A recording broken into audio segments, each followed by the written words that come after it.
When the Muslim world reacted in fury over the Danish cartoons of Mohammed, this was the face of moderation that European Muslim leaders wanted the world to see. The mainstream Muslims living in this country want to show that we can express our protest in a very legitimate, in a very civil, in a very courteous way. But this is the other face of European Islam.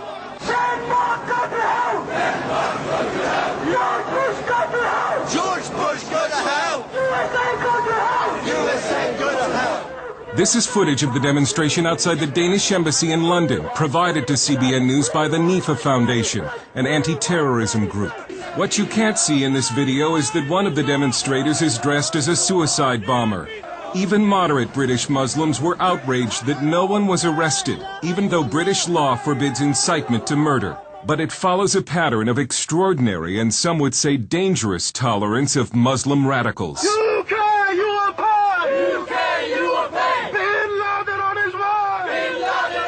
These protests threatening bloodshed occurred in 2004, 1 year before London's 7/7 subway and bus bombings. Now Tony Blair has been warned.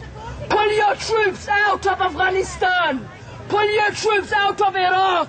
And if you do not pull your troops out, you will get bloodshed on the streets of London. Again, no one was arrested, and moderate Muslims tried to keep the media from publicizing what for them has become a public relations nightmare. Yeah, that's disgusting. I mean, it doesn't serve any purpose. These guys don't represent me. They probably don't represent most Muslims in this country, and they do a disservice not only to, living here in the UK, but they do a major disservice to Muslims. They may not represent the views of most British Muslims, but polls do suggest the Muslim middle is radicalizing. A recent survey shows that 40% of British Muslims want Islamic Sharia law in the United Kingdom. Sharia imposes punishments like amputations and stonings. And in a separate poll, nearly 1/3 of Muslims agreed with the statement that Western society is decadent and immoral, and that Muslims should seek to bring it to an end. Critics say that European political correctness and multiculturalism, which were supposed to embrace Muslim radicals and somehow westernize them, have seriously backfired. And now Western Europe seems paralyzed by the political correctness that grips the government and the media. One of the biggest fears for a lot of commentators, whether they're terrorist commentators or commentators on the Middle East, is if they actually address this whole issue of Islam and start to question it, what they fear is being labelled as an Islamophobe. There is a real reluctance to offend the ethnic communities of any sort, let alone the Muslim community. And there seems to be a lack of political will to stop Muslim radicals bent on conquest. May Allah bomb you! May Osama bin Laden bomb you! May Osama bin Laden bomb you! Denmark, so we can invade their country and take their wives and war booty! Allahu Akbar! The Dutch parliament has tried to strike a blow against radical Islam by voting to ban the burqa and veils. But that exposes unveiled women to being raped by Muslim men as punishment. There is reported to be a growing rape epidemic of unveiled women in Europe. In London, Shadow Homeland Security Director Patrick Mercer of the Conservative Party says Britain remains in denial and thinks it is protected by what he calls pointless legislation. But you have to ask yourself, what is a piece of paper going to do to an Islamist fundamentalist, or any other form of fundamentalist terrorist for that matter, and its suicide bombers? Are you going to be able to hold this up in front of them and say, don't blow yourselves up, otherwise we'll get really cross? In France, the government continues to pretend that Muslim anti-Semitic violence is not a problem, but it couldn't keep tens of thousands of Frenchmen from marching last month after the brutal murder of a young Jew named Ilan Halimi by French Muslims.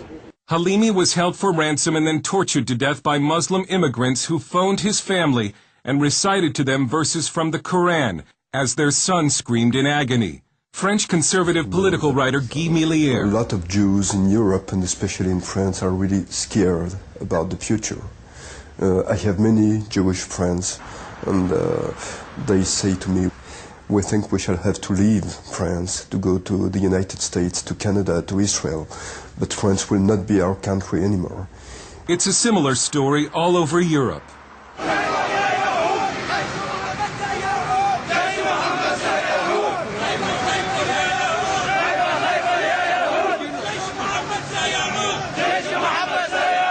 And in the wake of the cartoon protest, a worldwide group of intellectuals recently signed a declaration that states, "After having overcome fascism, Nazism, and Stalinism, the world now faces a new global threat, Islamism. It is not a clash of civilizations nor an antagonism of West and East that we are witnessing, but a global struggle that confronts democrats and theocrats. And Europe's problem with radical Muslims is our problem too."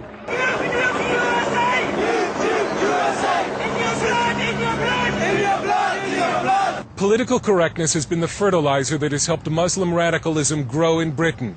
Political correctness intimidates the media and law enforcement. But Europe may be forced to choose between political correctness and the survival of its civilization.